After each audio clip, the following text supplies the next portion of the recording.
very angry. The feeling is so good. Some keen out of your bottom.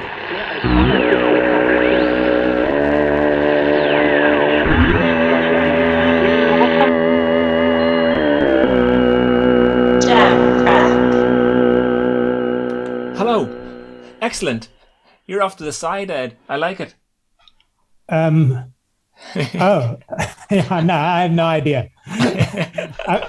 Believe me, I'm completely new to all of this. Oh well, welcome to whatever this is, the world of talking to a computer screen, and all the joys that may bring. Ed, thank you for doing this, Ed. So this is a climbing podcast called Junkrat Podcast. I don't know if you've listened to any. But, it's just conversations with climbers. But, okay, here's what I was thinking. It just, for some reason, it popped into my head the other day. My mum and dad-in-law are from South Africa, from Cape Town. But I think they originally came from the Drakensberg area. And when I go down to their house in Bristol, there's these often landscape paintings on the wall. They're now quite faded because they left South Africa a long time ago. But I've always loved these paintings at this sort of dreamy sort of misty landscape of these flat-topped Drakensberg mountains. And I've always I've been there. I've not been to the Drakensberg, but been to South Africa. But I love looking at these pictures, and looking at them takes me away in my mind and my heart to this place, and sort of like a far awayness of the place.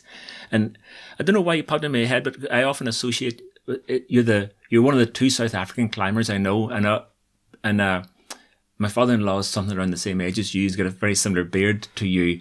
And so you pop into my mind sometimes. And I just was dwelling in this thing where, when you climb and you travel and you can go to different cultures, but also you can travel in time. And I thought about how far away this in time and place these pictures take me. And that's what made me think of you. And just, we can't travel so much at the minute, but you sort of, by talking to people, we can travel through time. And I want to talk to you and together travel through time, because you must have seen so much. You come from it's like when you sit around a campfire with a foreign climber and hear about the world. And I'd love to hear about that world from your point of view. And because you've seen so much, Ed. Welcome to the show. How are you? Take me away from this dreary January Sheffield afternoon with the rain driving against the window. Back to where? Where would you go back to? So this afternoon we're going climbing down the road here. And literally it's maybe 1.5 kilometers from where I live, like a mile away. Okay. And it's about 20 meters from the road, the crag. And we've only just started developing it. It's like a whole new crag that we're developing. That's 20 meters from the road, a kilometer from the center of the climbing in this part of the world. And nobody's bothered with it because it's too short. It's not really worth it. And nobody's bothered to look. It's just amazing what is available in this country to go climbing on. About 100 meters further up the road, there's some guys opening a multi-pitch. It's 10 pitches, 1,000 foot of climbing. It's quite a walk to get to. But again, this is in the same place where we're opening a crag on the road, and some guys are walking in for an hour and a bit and opening a 10-pitch trad route. And this is now, this month, we're opening these things, brand new. I first came to Montague, which is where I'm now at the moment. Is that Cape Province? Yes. Right. It's about 2 hours away from Cape Town.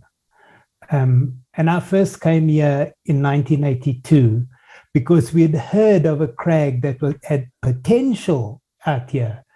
And it's probably the finest trad climbing around. And it was just hidden away in nowhere. And we climbed there extensively for 3 years, just putting up new routes. It's just amazing what is available in this country. You say a forgotten part of the world. It really kind of is. But you've forgotten, you mean South Africa or your area of South Africa? The whole of South Africa. I mean, right. South Africa is such a big place. I mean, it's an enormous place. When I talk about enormous, it's not small. Nikki and I, my wife Nikki and I, went on a road trip in November.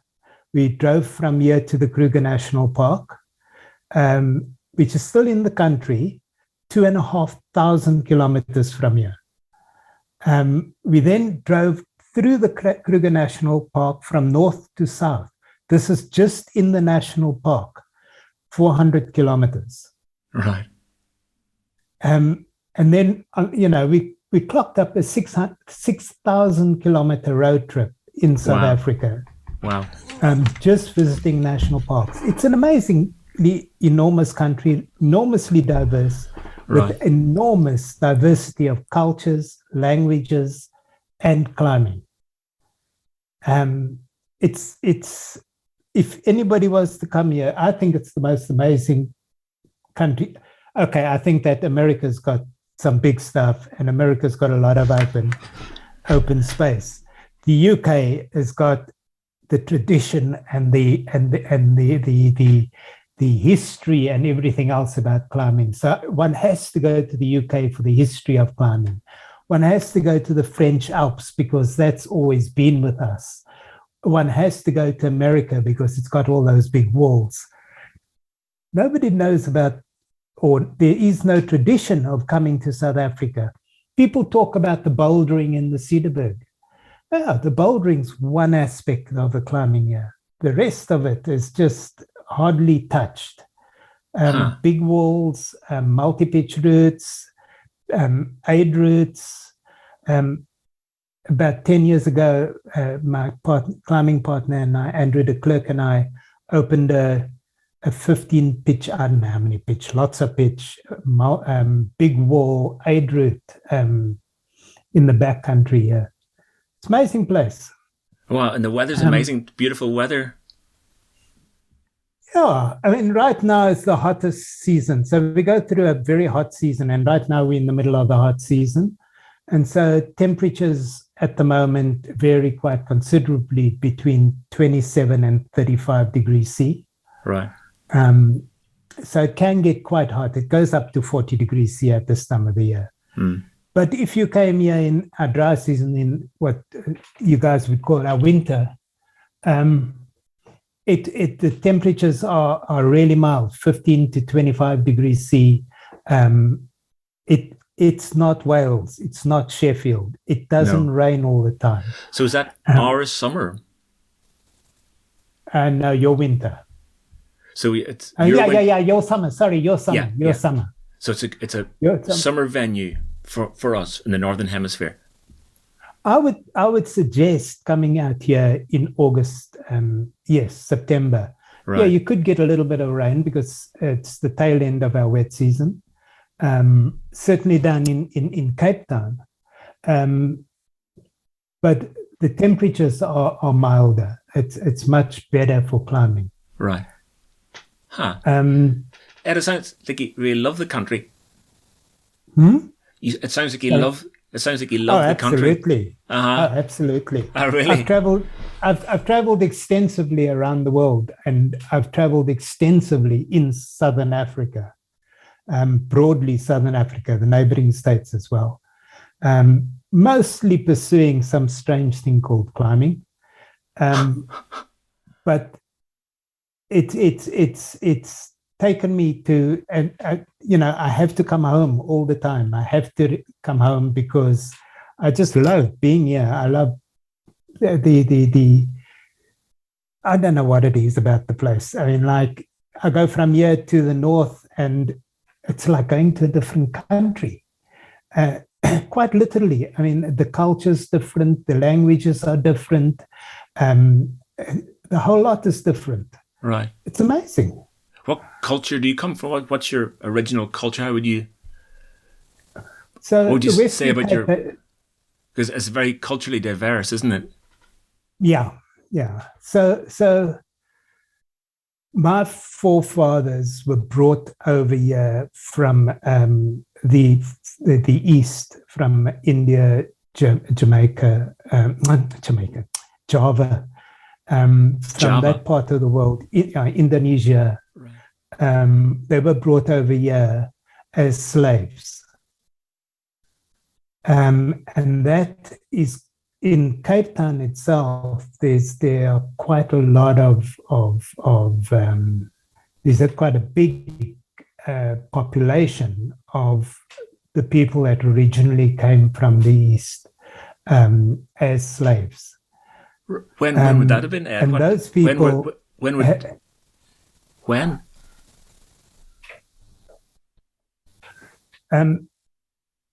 The 1800s? Yeah, so that would have been the late 1700s, early 1800s. Wow.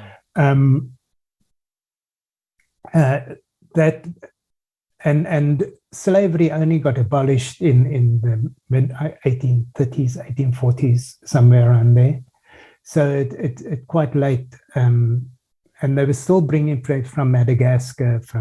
So a lot of slaves came here, and so the Western Cape, Cape area around Cape Town, had a lot of the cultures brought over here by slaves, and the language that developed from those slaves was a mixture of the Dutch, who were actually in charge of the Cape at the time, and those slaves, and it developed into what is today a language called Afrikaans. So it's a very young language, but it's the major language spoken in this part of the world. So it's actually so that's this part of the world. Up north, there's much more Bantu speaking culture. It's there are different languages from Bantu speaking people.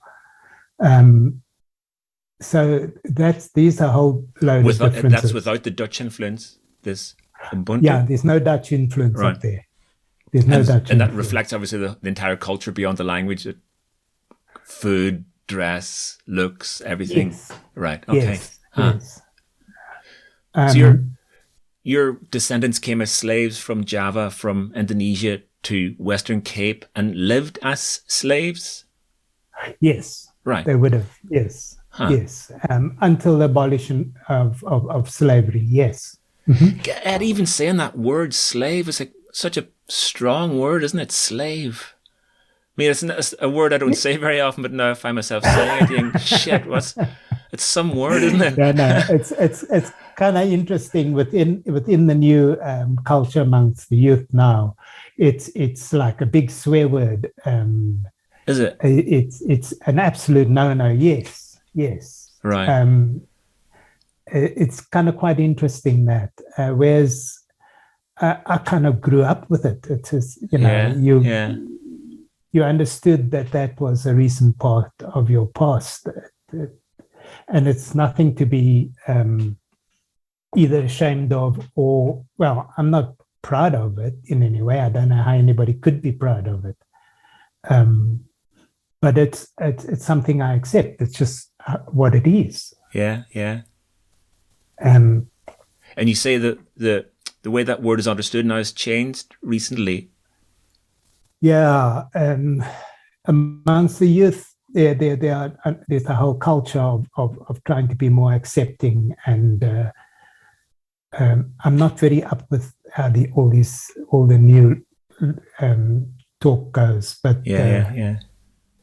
And that's why there has been quite a lot of demonstrations in the UK against slavery, where statues of former slavers in Bristol were pushed into rivers, particularly Bristol. Colston. I'm thinking of. Yeah. Yeah, which is part of a wider. It's part of a wider movement. It's just. I think it's just a movement of looking at history and the way context that things are understood, and whether you let. I think it's got to do with whether you let history be in the past, or do the threads of history continue through today, and how you balance up those two things, because of course they all do interweave, don't they? There's the past interweaves with the present, or do you draw a line under things? I think that's the debate around that, as far as I know. Yes. I mean, the problem is that a lot of these slavers became incredibly wealthy through slavery. They then put that money back into the society that they were living in, and were then venerated as great men. Yeah, for giving to building halls and giving to universities and so forth. So they were giving to society, and nobody questioned where that money came from. Nobody asked where that money came from, and this is what the new counterculture is going against. It's saying, look, you got to understand that hall was built on blood money. You've got to understand it. You can't just ignore the fact that hall was built with blood money. You can't put a statue to the guy outside the front door and say how wonderful he is because of he built the hall for you. You just understand where it comes from. Have a feeling for it. And people just don't get it. It's that you have to feel, you have to understand that there's a lot of hurt here. That people families were broken up, homes were destroyed for that hall. And I know that is where the argument is now, that we have to understand this. I certainly feel that there are too few people that understand the amount of hurt that things like slavery have brought to society. This country has a long history of apartheid. There are very few people that understand the depth of the hurt of the older generation in this country towards apartheid. Can I just come in there? Can you take us back to your early years and just paint a picture of what South Africa was? Where was this in the 60s and 70s when you're becoming a young man, or when you're a young man? What was the world you moved through then? Just to understand what you're talking about from that history thing. Yeah, so I grew up as a kid in a family that was passionate about the outdoors. So my mother particularly passionate about the outdoors. The outdoors, right? Outdoors. Okay, yeah. And my mother in particular was very passionate about the outdoors, and we were taken. Some of my earliest experiences are going for walks on Table Mountain, riding on the shoulders of my bigger uncles. It just, that's what we did. The family did. And as we grew older, and my parents became a little bit more wealthy, they bought a car. And when they got a car, they wanted to travel around. That's in the late 60s now.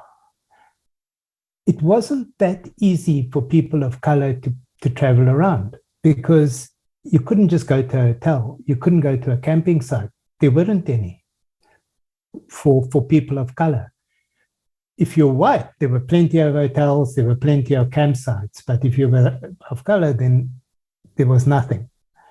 And I still remember as kids, my mother she sewed up a tent that we used to, she actually made the tent that we camped in. And I still remember they'd park it on the side of the road. They'd pitch the tent on the side of the road, and we camp on the side of the road. We traveled extensively in South Africa even though people were saying that it's not possible for you to travel in South Africa, we did travel. My parents found a way around it. And this is the thing about apartheid. People say, oh, there was a divide you couldn't do. You could do if you had a will. And my parents certainly had the will. And we ended up visited the Kruger National Park. There was one campsite that we could go to in the Kruger National Park. My parents found out about it. They found out how to get there, and they went there. Huh.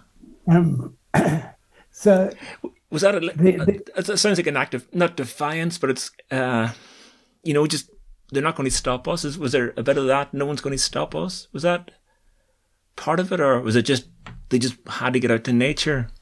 It's just, this is it. And apartheid wasn't about people.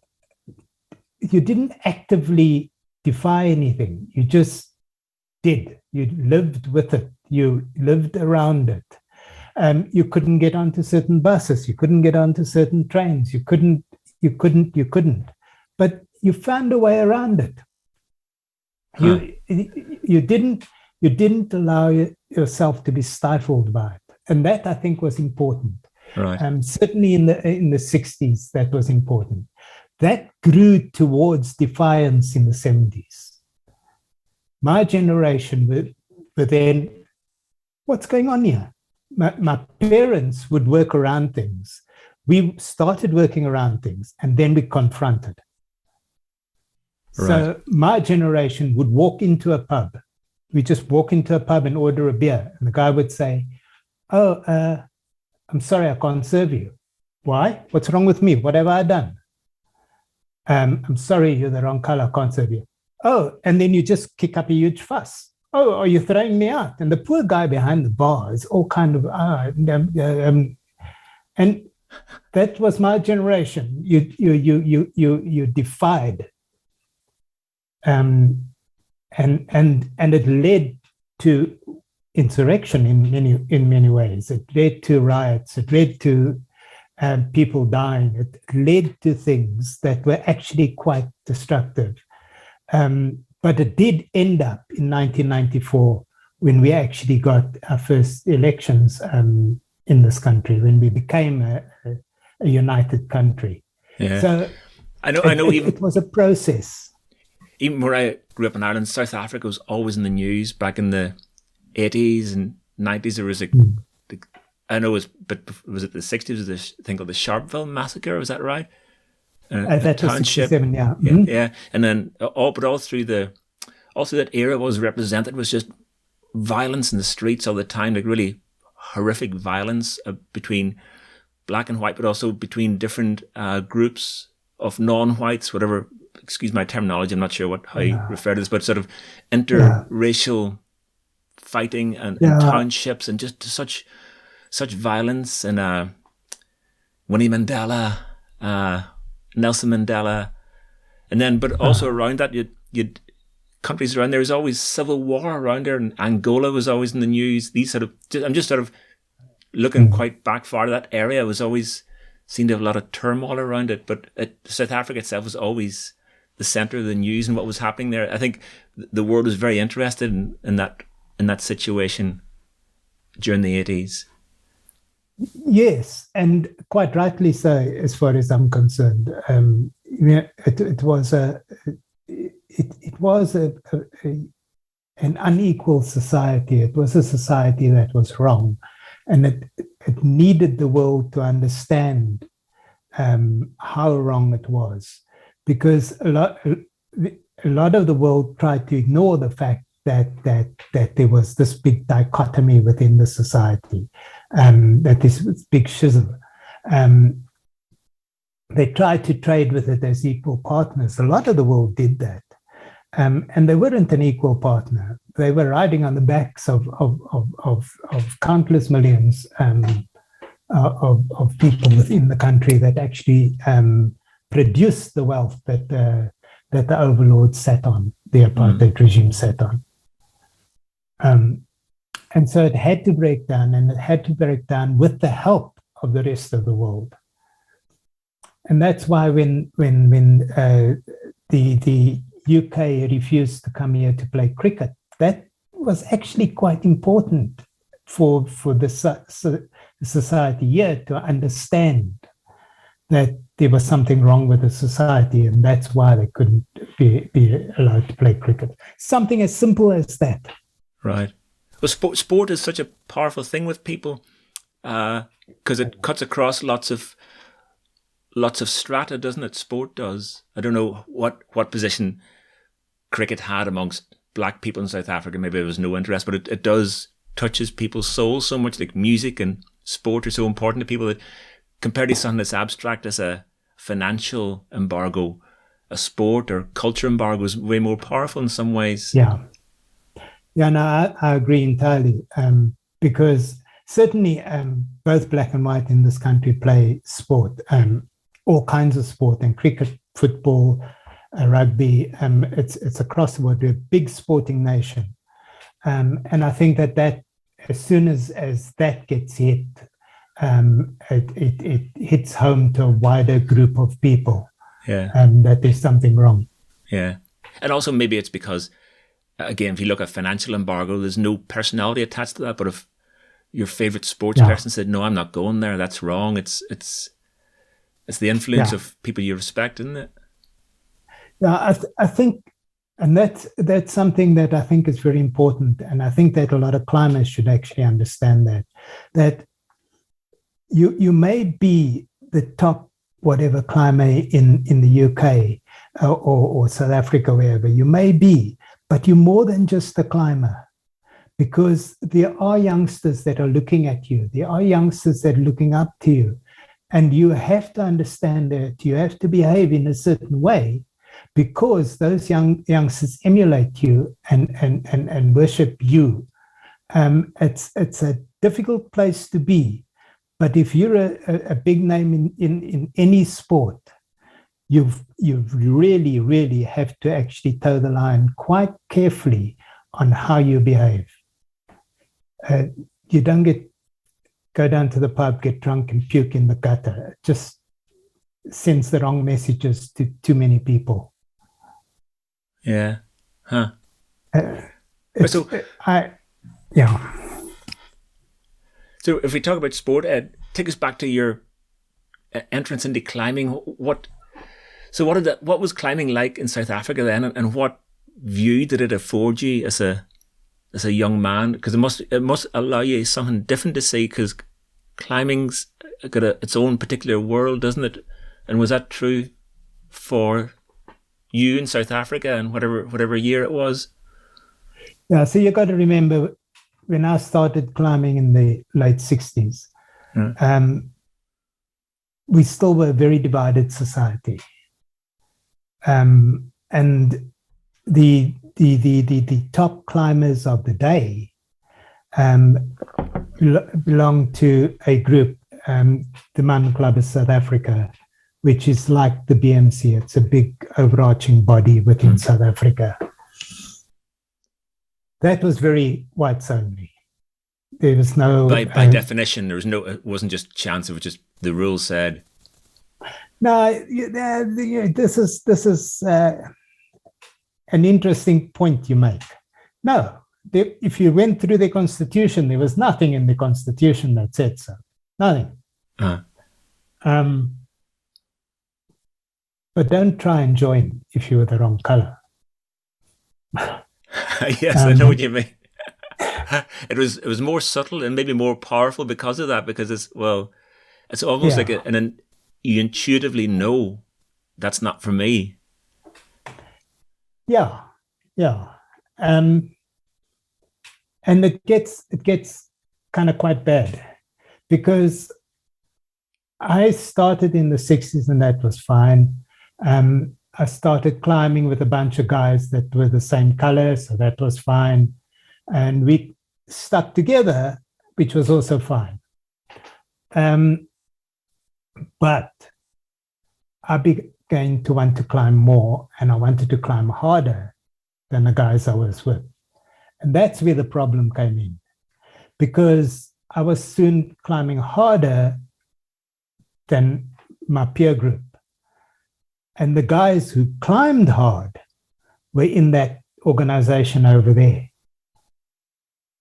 And they weren't allowed to climb with me because they were told not to. So there was a problem. And I still have a big chip on my shoulder about that, because when I could have been developing and should have been developing as a climber when I was in my teens, I was fighting to actually teach myself. I was fighting to find climbing partners. I was fighting to find people who were anywhere near the same grade as what I was climbing. And it was only quite much later that there were guys who were going, hang on, this is bullshit. What are we doing here? And then there are people like Greg Lacey. There were youngsters who came through and went, hey, look, you climb really hard and there's nobody climbing with you. I wouldn't mind climbing with you. Let's go climbing. And all those barriers fell away and we could go climbing. But that took 10 years. Only started in the late 70s, early 80s, that those barriers started falling away. But it took 10 years of fighting and trying to go climbing with very little support. And then when I was out of school and I was actually doing my own thing, then I actually found people who were prepared to climb with me. And then we broke new ground. The 80s are really, for me, the golden years of climbing in this country. And that's only because I went climbing then.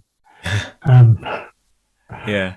And Andrew and I teamed up together and we did a lot of climbing. This is Andy de Klerk, I understand? Yeah. Okay. Can I just, it would be nice if we could look, I can't see your eyes because How's that work? That's perfect for me. If it's okay for you? Yeah, no, I can work with this. That's much better. Ah, there you go. I can see your eyes now. Hey. Yeah, okay. So that started falling away by the 80s. That what had something loosened in the country by the 80s? Well, the middle of the 70s, 76. There's huge student uprisings. There's huge civil unrest. By black and white, or just black? This is a difficult thing about apartheid. It was never black and white, because there were a lot of whites that were also on the black side. Right. If you say. It was a very complex and convoluted thing. And so when there was any demonstration, it would be a very mixed demonstration of black and white. Majority may have been black, but there would have been whites involved. And the revolution within the country was driven by both black and white. It wasn't just whites or just blacks. Right. Whites had to accept that there was something wrong, and then they had to actually try and drive towards changing that, and they did. And this, I think, is kind of quite important. And so, in the late 70s, when I started going climbing with whites, they were more accepting. It was like, hey, this is all wrong, man. And these are a younger group of people that are coming through now, and they're going, what's wrong with these guys? They're just normal people. What's the deal? So they weren't against people like me for any reason. They couldn't see, okay, so his color's different, but so what? He speaks to me, I speak to him, I can understand him. We have a similar culture. We go climbing. And that, I think, was the big breakdown within apartheid, is when normal people actually went, hang on a sec, there's something wrong with this. And it's those people that actually broke the system down. The system couldn't break down without Joe Soap actually going, I work with this guy and he's a really nice guy. I wouldn't mind having him around for dinner. Whereas the previous generation, his father would never have thought to invite the guy around to dinner. Right. There was a subtle breakdown within the system. It wasn't broad. It didn't happen fast. It was slowly chipping away at the edges, but it did break the system down. There were a lot of other things, like South Africa was sending troops into Angola, and when body bags start arriving home, mothers get a little tense about why this happens.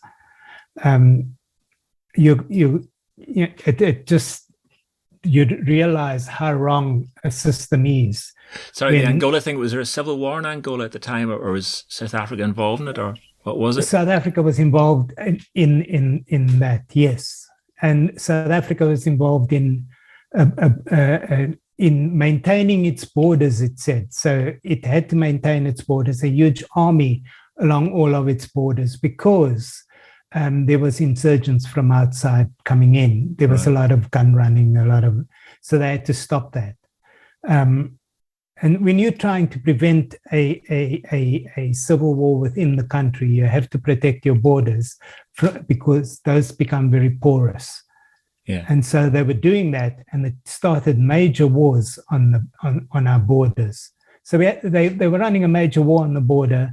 They were running a major war inside. The whole country was in a mess, really. Right. Huh. So you talk about this subtle change, but you also talked about the protests. Did one lead to the other, or were they just sort of like, were they the growing pains? Were the protests like the growing pains of this society? I mean, it wasn't the protest that led to the change, was it? Were they just more like aspects of this inner turmoil boiling up to the surface somehow? Yeah, I think it's a different aspect of the same thing. It's looking at it from a different view. Yes. The frustration of being young and powerless, I guess. It's, when you're young, you don't have that power to do. You want to throw a stone or something. There was a lot of stones. Did you ever throw any? Did you throw any in? I was good at running. all the way. I was with everybody till they started throwing stones, and then I ran away. But I've been around the energy of riots too in my youth. And it's like, fucking hell, these things are like sort of stones, police, anger, fun, madness. I'm very good at running away. The first time you get caught in it, and it's just like it's all a mess, and you get hurt, and oh my God, and then you're there, but then you run away. Right. Running away is actually a good thing as far as I'm concerned. I'll be there till it's time to run away. Right. Did you ever suffer physical violence of any sort? Yeah. Right at the beginning when I was still learning to run away. Right. Okay. Yeah. But once I learned it, it's Right. It was a traumatic period in both the country's history and my own in many ways. Right. I was trying to understand who I was. I was growing up. I was trying to understand who I was. I was trying to understand how I fitted into society, what I wanted to do. I had no direction. It was just, everything was a mess. And things started to coalesce for me around about then.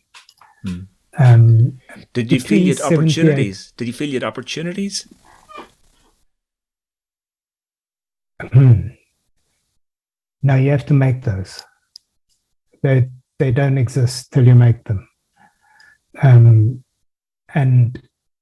I was learning that. And I think that I learned that in the late 70s, and then I started making them. Right.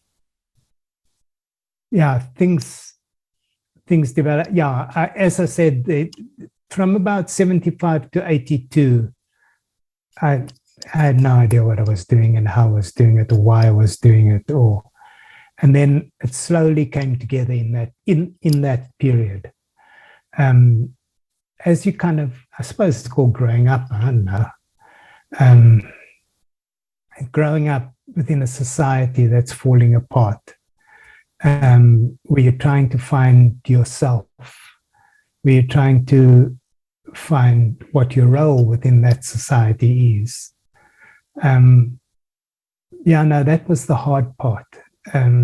Just what am I doing here? And it was only when I actually met people like ADK, Andrew de Klerk, and Greg Lacey, where we actually would sit at the crag and we'd discuss what we were doing in our futures. Andrew de Klerk was still a school kid. It's kind of funny. He still says to me, do you remember when I was still at school and you were asking me what your future held and what you should do, and asking me for advice? But I did. I just didn't know what I wanted to do. And I did find it, which I think was important. Yeah. I actually, in 82, I actually managed to get into the University of Cape Town, which was no mean feat, actually. Right. Because of all the reasons you mentioned earlier on. Well, and also because it was a whites-only institution. As a person of color, I wasn't allowed to go there. But there were certain subjects that they call permit subjects. So I had to find a permit subject to go there. And the permit subject is a subject that wasn't possible to do at one of the black universities. So I ended up doing archaeology because suddenly I developed a serious passion for archaeology. And that was my permit subject to go to the University of Cape Town. Huh. And that, again, and then the University of Cape Town, they applied for the permit on my behalf, and they allowed me in, even though my school grades were really terrible. But because I'd been working for several years, they took me on seniority rather than on my grades. Right. So I got into the university. I had to pass my first year. Otherwise, I wouldn't be allowed to continue. So, of course, I passed my first year. By then I was focused on that. This is what I needed at her life. Right. And the University of Cape Town was just a different game. And in my second year, I was really struggling for money to pay for university. There was nothing for a person of color. There were no bursaries. There was just nothing. It was really, really hard. And my now wife and I, my then girlfriend, we struggled to put me through university, but it worked. But the great thing about the University of Cape Town was it had all these resources. It had a climbing club that had a budget that you could use to go climbing.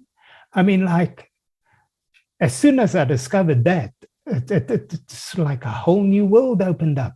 Wow. And we'd go, the club is officially going here this weekend. The club is officially going here this weekend. And we'd get this car and we'd all pile into it. And the university paid for it all. Huh. And it was a university vehicle, a university petrol, university.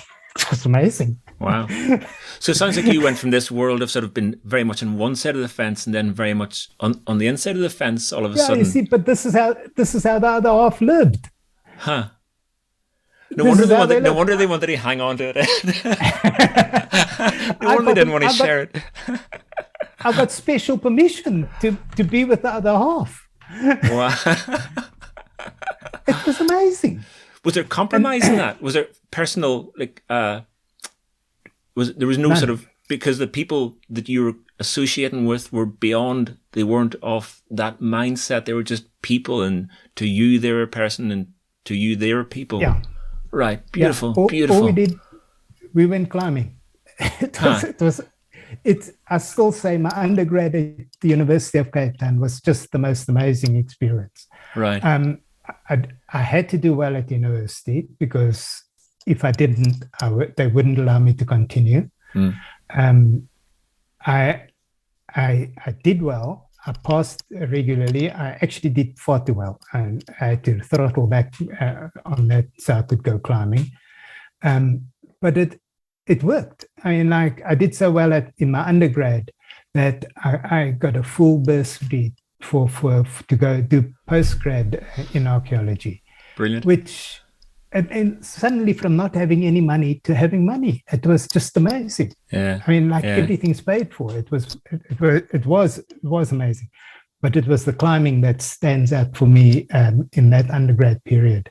Right. So, all those trips. Sorry. So, just because it's time machine, take us back to what climbing itself was like before you went there, and then climbing. What was like there? You know, sort of what equipment were you doing? What sort of climbs were you doing? Where were we climbing?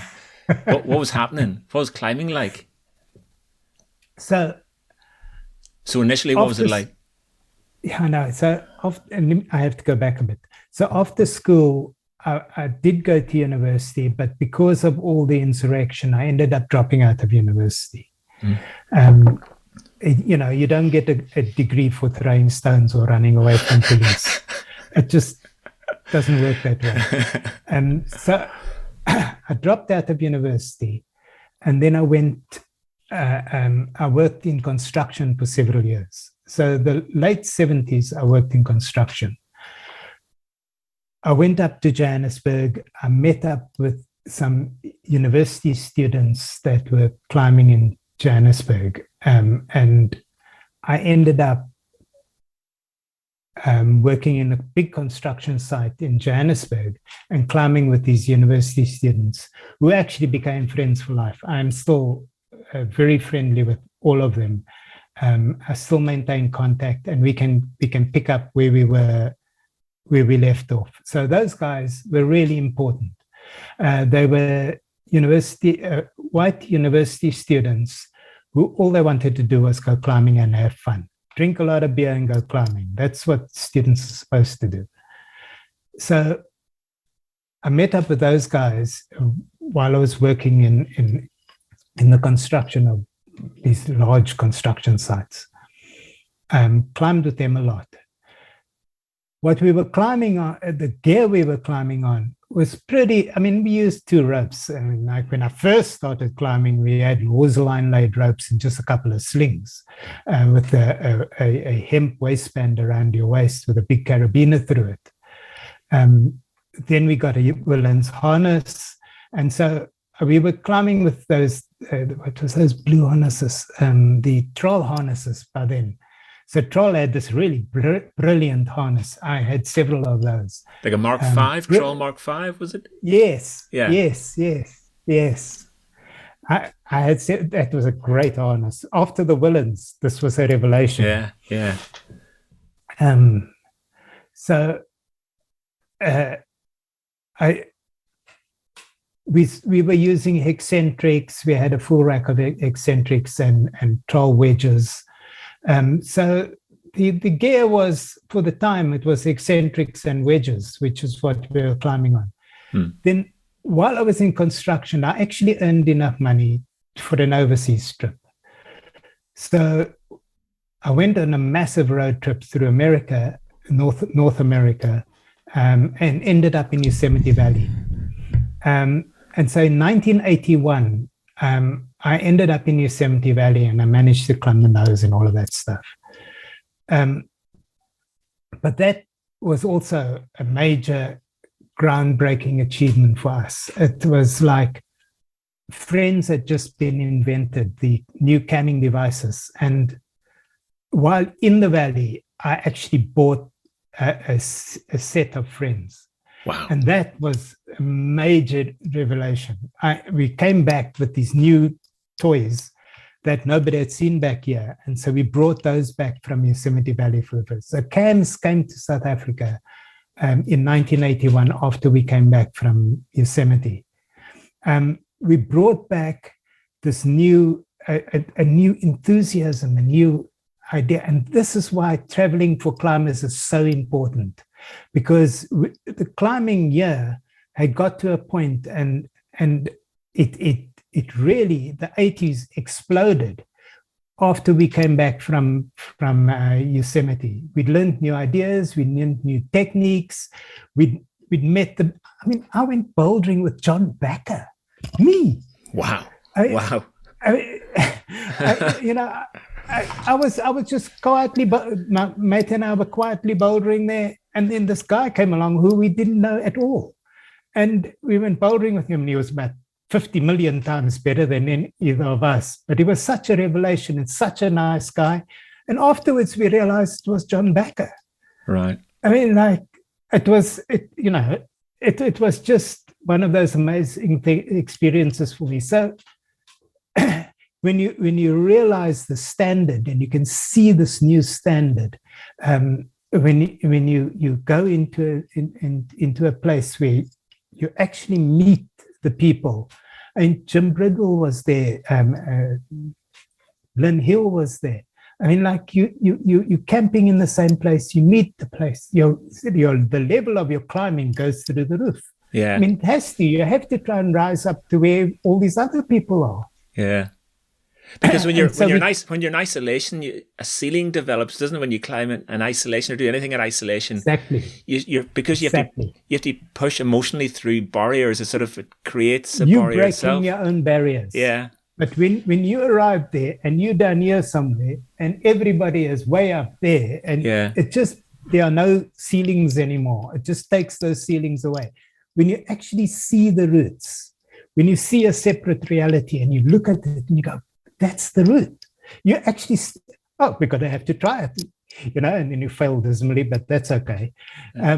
You hop onto these routes that are just way beyond your grade. You just hop onto them.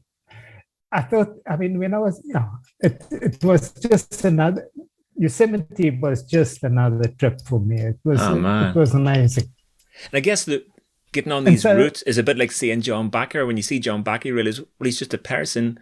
And then, because you build things up into being something they're not, don't you? You build a separation. Well, for me, what was really nice was he wasn't just a person; he was a very nice guy too. Right. And this is what climbers have to realize, that you can be influential on the next generation if you're just nice. You can be the world's worst climber and treat somebody like dirt, and then they never actually gain anything. They don't grow. Or you can be the world's best climber and treat somebody like dirt, and they still won't grow. It's if you're the world's best climber and you treat somebody with dignity and respect and give them a few pointers, they will shine and they will grow. And I think it's a very important thing that you can learn from these people. I learned from some of the top guys in the world, and they were just nice people. And I went bouldering in Texas, and this guy I was bouldering with was called Fred. And Fred just kept saying, "Oh no, Ed, it is easy. Tuck, tuck, tuck, sumut." And I was going, "Oh God, Fred, you must be mad, man." Turns out he's Fred Nicole. How was I supposed to know this? No, Ed, you got it wrong. It is easy. Tuck, tuck, tuck, sumut. Yeah, right. Thanks, Fred. I'll never forget that, It's just like, "Hi, Fred. Hi, Ed. Let's go bouldering." "Yeah, no, let's go bouldering." Yeah. And that's what you remember. That's what you take away, isn't it? The spirit is what you take away, isn't it? Not the... Yeah. Fred just loved bouldering, and it was for me. I'll never forget that. How he actually, but he gave me a great experience. He gave me a fantastic experience. I saw where the level was and how high that bar was. And that meant that my bar, which was very low to start with, could go a little higher. And that is important for me. That's really, really important. So for me, it's what's important? Improvement is important. Yes. So my low level went up a little. Right. It went up a little, and it was because Fred was a nice guy. Sure. He was nice to me. John Backer was a nice guy. He was nice to me. I've met Arno Petit. He was a nice guy, and he was nice to me. I mean, like, I'm a rubbish climber compared to these guys. Absolutely rubbish. But they were nice to me. I mean, Arno Petit doesn't have to be nice to me. And he has been. And I think this is really important. I mean, like, that, and this is what I feel is important, that these really top climbers don't have to be kind of up the elite things. They have to, if they can actually just be nice to some guy who's groveling down at the bottom, that guy's grade will go up, and his esteem of the top climbers will go up. So I think highly of some of these top climbers, mostly because they're just nice guys. Yeah. And then I get a little bit out of hanging out with them. Yeah. Actually, I get a lot out of hanging out with them. Huh. I get bragging rights. And when you were traveling around these places, were you, again, across the United States, were you still the only black climber around? Not the only one, but were you encountering other black climbers in those different cultures? No, I didn't come across very many black climbers in the 40-odd years I've been climbing. No, I haven't come across. I've met a few. I think that there are a few, but it's a very, very few that one meets. And this, I think, is quite nice about the BMC have this initiative where they're trying to get minority groups into mountains, into understanding climbing. And I think that's quite an important initiative. Right. I think that initiatives like that are needed because it's not part of the culture of minority groups. And because it's not part of the culture, it's not well understood. And I think we're losing quite a lot of people that could actually be in mountains.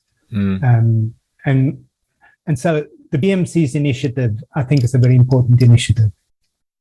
I mean, I don't know what it's like in South Africa, but just here now, it's only just starting to change. You only just feel a cultural change happening now, and it's like 2022, but it's so recent that you feel that starting to gather some energy. I mean, there's been outliers, but only now it's starting to gather some energy, which is an amazing thing to see. Not just racially, but in other terms of diversity, it's just starting to I think it's somewhere. Diversity that's I think it's diversity that's the important issue. I think that the UK are ahead of us in that respect, but we're catching up quite fast. I think that I now walk on the mountain on Table. I talk about the mountain. I mean Table Mountain, which is right behind the city of Cape Town. When I walk on the mountain, now I see many more diverse groups of people walking and just being out there and enjoying the outdoors. And I think that's important. I think but that's a very, very new initiative. And it's so new that it's commented on by a lot of my friends. Right. But I think it's an important initiative. I think it's good. Yeah, cool. But one thing that strikes me is, change is good, and this is really good. And you get a lot of, it's not resistance, but sort of some people just struggle to come to terms with it. You could sort of point at them and say, you're a fossil, you need to change but it's sort of, there's something about allowing people to sort of feel threatened in some ways too. You know what I mean? around here now you get gender issues happening, and you see the odd person posting stuff on social media that looks like fear, looks like hate, but almost like you have to sort of allow those people to go through that emotion too, because it is, I mean, change is not always easy for people, is it? And as much as you have to sort of welcome people in, I always think you have to sort of allow people the little, their wrongness is one way you could say it, but just to come to terms with the world that's changing in front of their eyes, and just for the greater good of things. Yeah, I think people, I may not agree with a lot of what is said on social media and a lot of views, but I think people have to have the right to actually say these things. They have to actually be given that right. Yeah. And a lot of it will go through, but then a lot of it will. It's kind of hard. It's yes, you can say that, but do you really know what you're saying? And I think that opens up a discussion, which allows them to actually see what they're saying is wrong. It's a hard one, but it's got to be opened up. And it's like they say something on social media, and then they're sitting in the pub a little while later, and they're having a couple of pints, and their friends go, "What was that about?" Yeah. And then it opens up a discussion, and I think we have to talk. Yeah, it's very important for us to talk. I've bottled up a lot of things. I must say, I don't talk about those earlier years. I don't talk about the 70s because it hurts. It really does hurt. I'd much rather talk about the 80s, coming back from Yosemite, and Andrew de Klerk and Greg Lacey and I going climbing. And then later, after Greg was killed in the Alps, going climbing with Tini Versveld. Those were just great years. We opened fantastic routes. We just had fun. It's much easier to talk about when we had fun. Right, yeah. Do you feel the, let's call your 70s, do you feel that's bottled up inside you a little bit, and it needs to come out, or is it, I don't know how to say this, but sort of, it's obviously, because I noticed earlier when you're talking about it, I can see the sort of a certain energy in you that reflects that. The way we're speaking about it, it looks like a very tough thing. I mean, I guess again from listening to what you're saying, there's how you experienced and what it felt like you lost out on 10 years of something that you feel could have been really special but was denied to you. And it's also because you obviously love this country, South Africa, and what South Africa is going through was obviously a very tough thing too. So there's two different things: your personal reflection on it and your reflection on it as a member of society. It was obviously, it's never get resolved, and somehow, and I guess when things like the Truth and Reconciliation thing came along, there's like an acknowledgement of that, but was that also about leaving that behind and moving on to a thing? Yeah, it was. I think that largely it was, let's just get this out in the open so we can move on. Right. And it, I think that the Truth and Reconciliation Commission was really about just airing the dirty laundry and getting it over with. Yeah. You can never get those 10 years back, can you? And it's accepting that, which is... Yeah, that's exactly it. It's like under different circumstances, things would have been different, right. But that was then. I learned to live with it. I got around things. I did things. I did it. I mean, I did a lot of great climbing in the 70s. But I think things could have been better if I'd hung out with the right people. But then, then the 80s came and it was all good. Yeah. So, yeah. I must admit, I don't like talking about it. It's just a bad period in my life. Right. Okay. And maybe I should put it down someday. But yeah. Yeah. I guess your story is a story that'll be told a million times over in your country and lots of places. I guess it's like sort of a lot of people experience this. Yeah. Yeah. This is it, I mean, like a lot of people suffered a lot worse than me. Why am I griping? I actually got away, and in more ways than one. I mean, people my color with a PhD at my age, a PhD from South Africa, in South Africa, rare. Not a lot of them. Yeah. It's so I got away. I managed to get something. I got something out of the country. I got a PhD out of this country. I managed to teach at one of the top universities in this country. Actually, the top university in this country. I've got away. I've managed. It wasn't easy in the beginning. Nikki and I really had to fight hard for it. But hey, it was all good in the end. We went climbing. We traveled extensively around Southern Africa.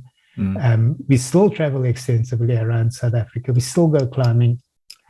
We still have some very good friends who are climbers. So yeah, there are others who have lost a lot more. And those who never got any education, like no education, who never managed to get away. So I really don't have a right to gripe. No. I've traveled. Perhaps the energy you were bottling up in the 70s when Dundee sort of creating a good turn came to flower in the 80s, perhaps. You talked about dirt, and flowers grow from dirt, don't they? The 80s were only possible because I was climbing with two of the top climbers in the country. This is Andy. Tini Versveld and Andrew de Klerk are the two top guys, still are in many ways, were the two top climbers in the country.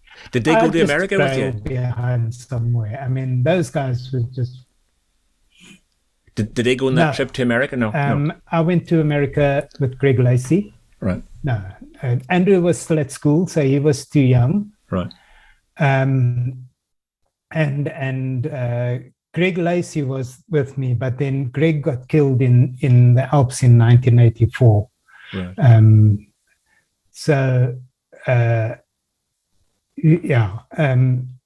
Tini hadn't actually got into climbing seriously yet. So no, they didn't go with me. But Greg and I brought that energy back, and we brought it back. They were to Cape Town. So 1982. How long did this period last? This period you're talking about from 1982. When do you see it as extending to this sort of amazing time you had, or is it still happening? No. That there was a golden era. I can't push a date on it. Probably about 91 or so. But then Andrew de Klerk left the country. He ended up climbing in Europe for a long time, and then settling in the States for 10 years before coming back to South Africa. Tini and I climbed together all the way through the 90s. Right. It really, the golden era was a very short period with Andrew. I mean, like, the guy was a force in himself. I mean, like, Tini and I did keep it up, but Andrew and I finished off the last of all of what we were wanting to do in 2001. so yeah, I think it was a very brief period it may be a 10-year period from 1982 to 1991 or so. And was it about developing cliffs, developing climbs, or how well you were climbing, or the friendships, or what were the aspects of this thing that made it so special? All of the above. Right. Okay. Yeah. And I still see us with a whole new crag, a 400-foot, 500-foot crag with no roots on it. Right. And quality rock. And bullet hard, beautiful rock. And then we arrived there, and it's just me and Andrew. It's like, right. Wow. It's and then I proceed to get scared for 2 years while we kind of open up route after route in the area, and then we go to a different area, and it's route after route we're opening up, and then there's another area, and I mean, like, there were just whole crags that we opened, whole crags. Right. I mean, wow. In the one place in the Cedarburg, the Crocodile and the Tafelberg areas of the Cedarburg, people had climbed there before, but we were arriving at a grade that nobody had thought of. I was arriving with a demigod who was just had no limits. Wow. And so, literally he'd look at something and go, I can see a line through there. And I go, oh, come on, man, there's that blank section over there. There's no way we're going to get through that. He says, hey, have you rubbed your nose on it yet? And I go, what? He says, you're saying now we can't do it from down here. Let's go. And when we bail, then you tell me we can't do it. But let's go. And that was the philosophy. It was like, and often I would get there and I go, Andrew, I can't do this. There's just no way. I don't know, but give me a rope. Or Tini would lead out something and it was like, Tim, there's no pro, man. He goes, yeah, but I can see some way up there. It's just, these guys just had a different mentality. Right. And I remember one point we were on something that was really, really quite hard. And I'd led up quite a ways, and there was absolutely no protection. My rope just went straight down to where Tini and Andrew were. And they were sitting on this little ledge. And I got onto this big block and I said, hey guys, this block's moving and it may just pull completely. And they both just burst out laughing. So I said, what you laughing about? It's going to fall on you. And they said, yeah, with you. So just make sure it doesn't come down. But it's just great guys, great camaraderie. Yeah. And what I imagine when I look back in those times is how amazing your body feels, how strong your body and mind are. They're just these amazing, just like so used to this act and so ready for it and so tuned into it all. So you living below 1,000-foot wall, you're about to go on a second ascent or a new ascent or something, and you go to sleep that night and there is no fear. It's just like you go to sleep, and it's like this big wall looming over you. You can see it in the moonlight, and you just look at it, and it's just this friendly beast that you're going to play with tomorrow. It's just like we were invincible, man. Yeah.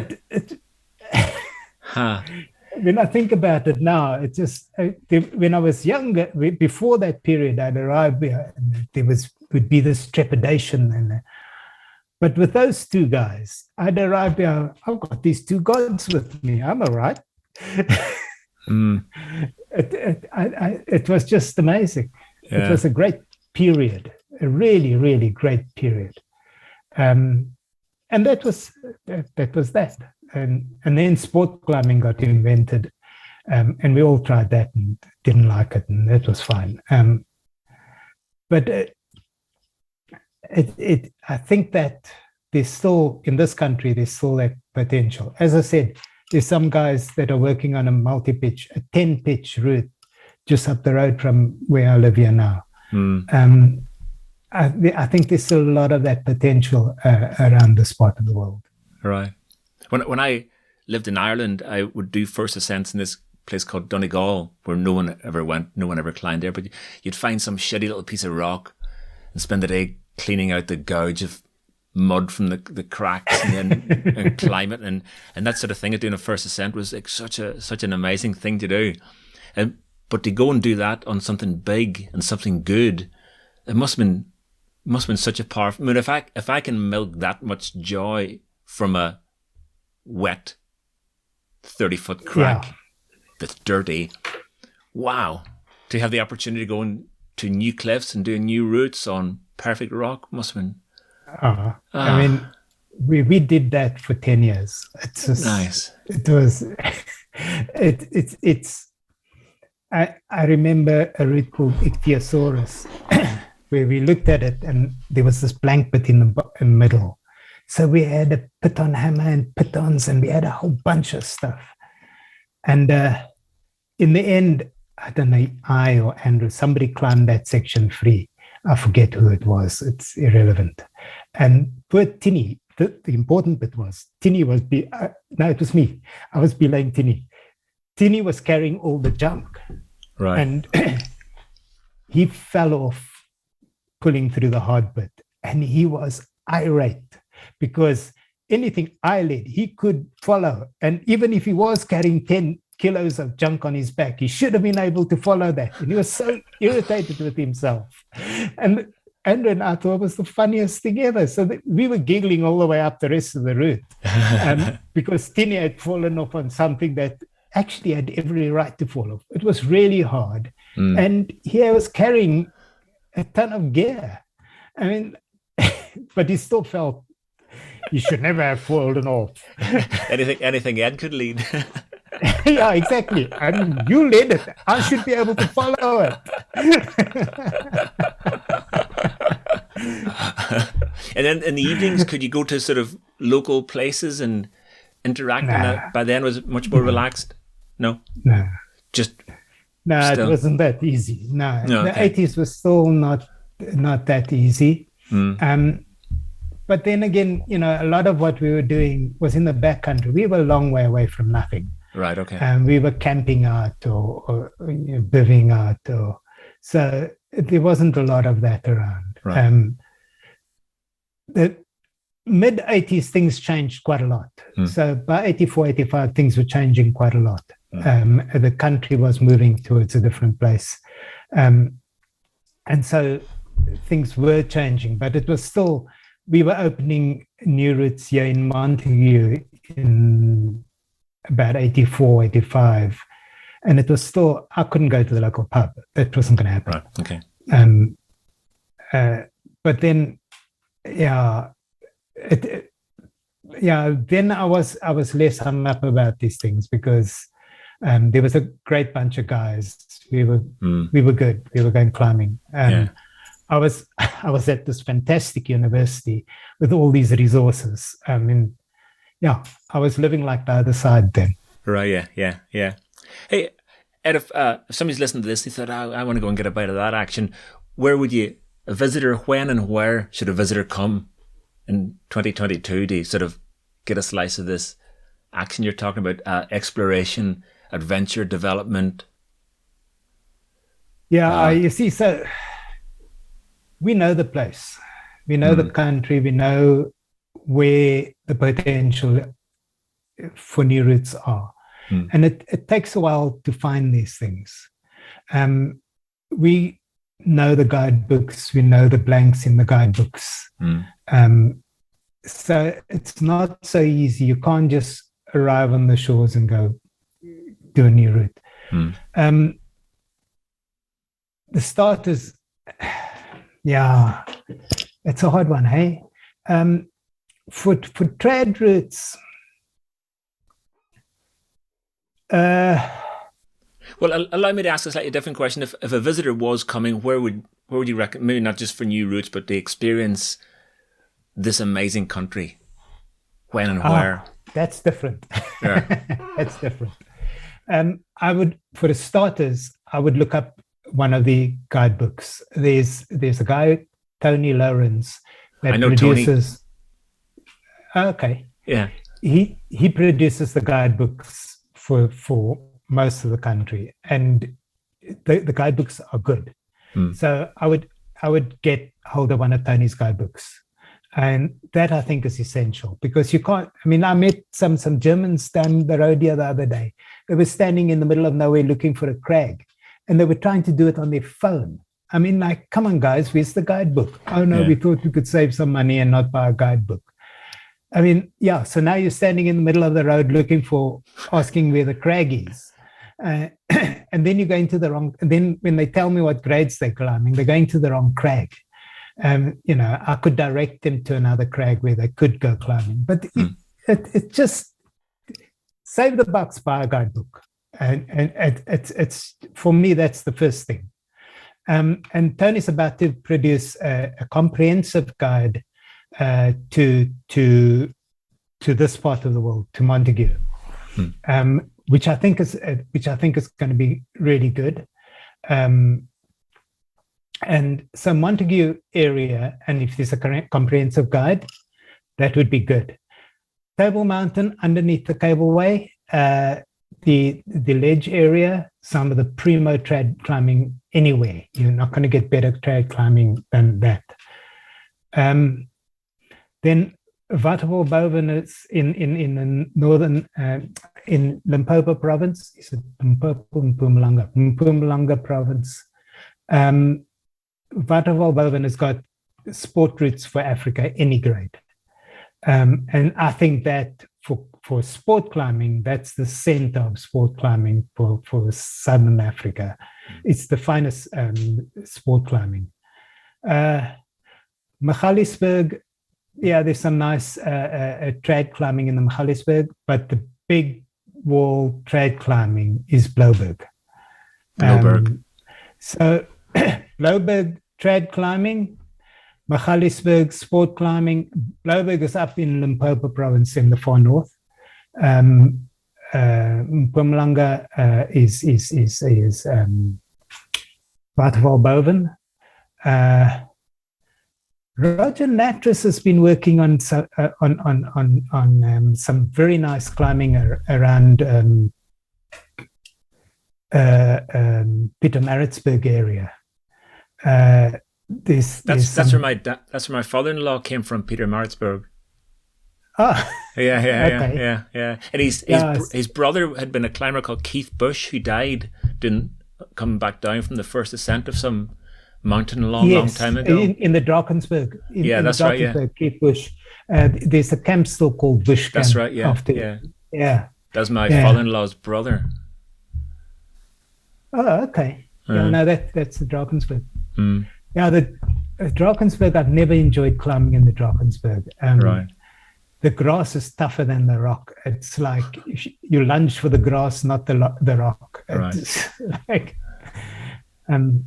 But yeah, I mean, there is some very nice. Roger Natras has been doing some very nice climbing around Pietermaritzburg, and he's put together a guidebook for climbing around Pietermaritzburg, which is very good. But it's sport. It's all sport climbing, but it's very good. I've done quite a lot of climbing around Pietermaritzburg, and it is good. Well worth the effort. So Pietermaritzburg, I'd go climbing at Boven, really good. I'd trek all the way up north to Blouberg if you want multi-pitch trad climbing. Big walk in, big walls. Right. And then locally here around the Western Cape, it's Montague. You have to go to Montague to go climbing, and then the ledge is really good on Table Mountain, and then the Cedarburg. Have to go to the Cedarburg. Anything in the Cedarburg, absolutely anything. There's several climbing areas in the Cedarburg. A lot of sport, a lot of trad. Anything in the Cedarburg's good. Okay, amazing. Yeah, earlier on we talked about how as a climber, the way you have to behave because of your influence on younger people and what that passes on to people. So in your life, you've lived through this life of like a tough time. Then you sort of you've developed the country's climbing. You've, as far as I know, you've been a real ambassador for not just South African climbing, but South Africa. In my life, you've always been someone I looked at. That's South Africa. That's Ed February. You've been an academic. Do you feel you've been living your life, but you feel it's important? Part of it has been what you've done for your society, for your country, and for the world in general. Has that been a part of your motivations or understanding of one's life? Yeah, I think it's a very important part. I think that, and that's another reason why I think I have to actually behave in a certain manner, and I have to treat people with a lot of respect. Is because I'm an ambassador. I'm an ambassador for climbing. I'm an ambassador for my country, and I have to show myself appropriately in that way. And I feel privileged. I really do feel privileged to be in that role. There's very few people that have that role, and I think that I'm glad to take it on, and I'm very privileged to have it. I believe in my country. Yeah, we go through some tough times, and yes, the politics. But hey, you got Boris Johnson. I mean, for crying out loud. Let's push him in.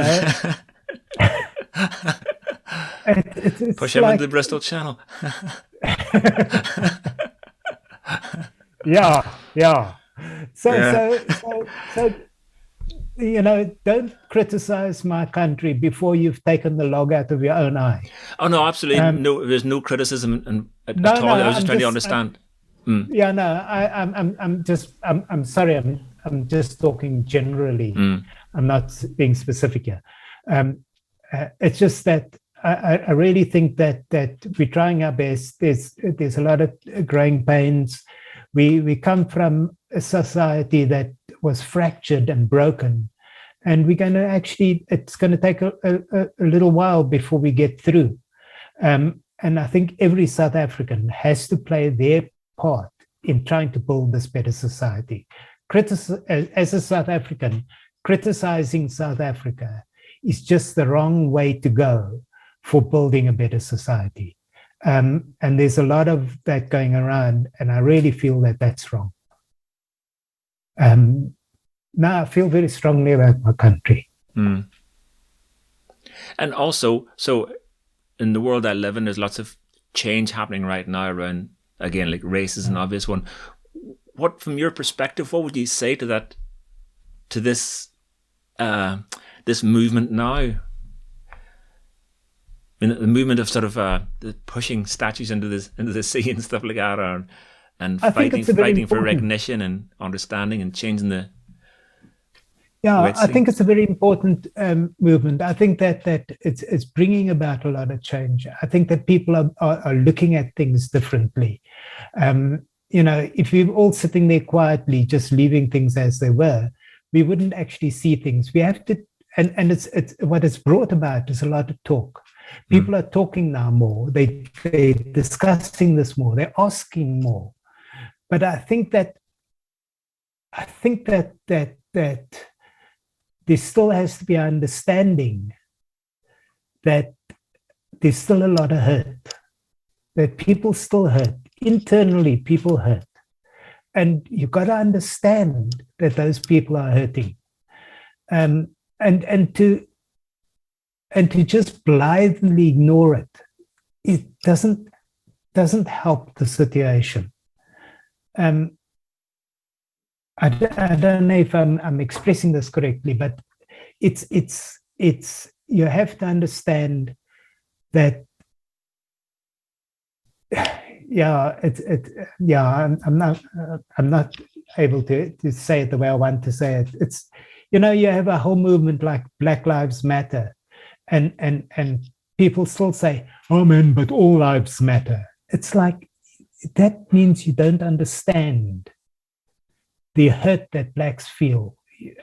Yes, all lives do matter, but it's.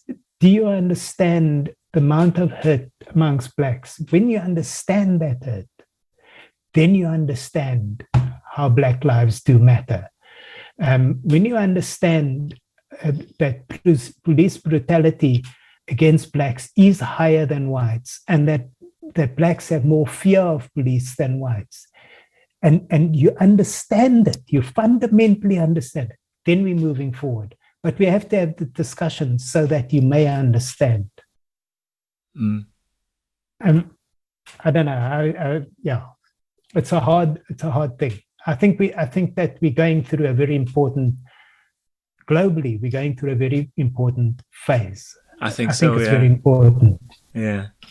And just, Ed, when you went to try and express it, it's almost words don't get there, do they? You know that sort of thing of, how can you say this? It's almost like, words try and say things sometimes, but maybe understanding's not so much to do with the person who's saying it as maybe the person who's supposed to be hearing it. You know what I mean? I don't know.